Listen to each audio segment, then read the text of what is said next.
We start with breaking news from Gaza. Dozens of people have been reported killed after an Israeli airstrike on a school that is being used as a shelter for displaced people. The attack at the Tabein school in Gaza City took place in the early hours of Saturday. According to Gaza's civil defense agency, as many as 100 people are thought to have died. Israeli military has confirmed the strike, claiming it hit a Hamas command and control centre embedded within the site. It says, quote, numerous steps were taken to mitigate the risk of harming civilians.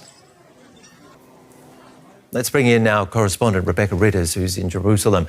Bring us up to date, Rebecca.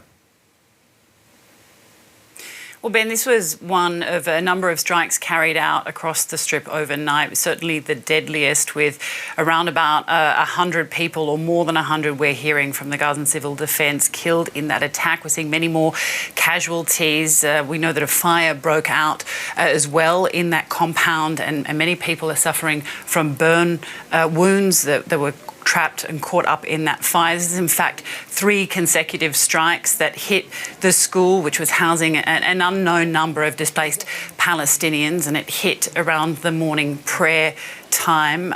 It certainly looks, by the images and the types of casualties that we're hearing about on the ground, that number may well rise over time.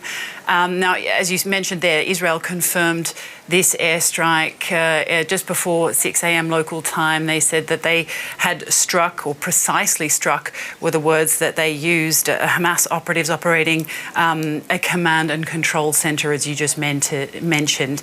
They also said that this was a hideout for Hamas commanders and that they had been planning attacks on IDF units from there. They said that they had taken numerous steps to avoid civilian casualties, but that's certainly counter to the images that and reports that we're hearing from the ground. Many reports of civilians, including women and children, being taken to a nearby hospital with very, very severe wounds. So it's difficult to see when we talk about precise and precision just how that was indeed carried out. And the numbers coming in this hour, what sort of reaction is coming in?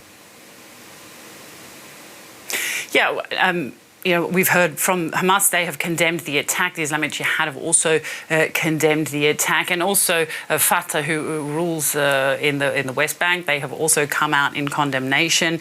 And we've also heard from Egypt, who have now come out to say that this direct hitting of civilians will certainly not bode well for the ceasefire negotiations, which are due to resume on Thursday. Israel has said that it will send a delegation, and we haven't heard from Hamas yet as to whether they will take part in these talks, though that being made very, very difficult by the fact that Yahya Sinwar is now the supreme leader of Hamas, both the political and military wings. But he is, of course, many stories underground, as we believe, or as is being reported in the Hamas tunnel network. So making negotiations with Hamas very, very difficult. Of course, Egypt now saying that strikes like this that apparently target civilians. That's not the words. That's not what the Israeli military say, but that's certainly how it's being viewed by many others. Is that these sort of strikes that they say target civilians is going to really hamper those negotiations.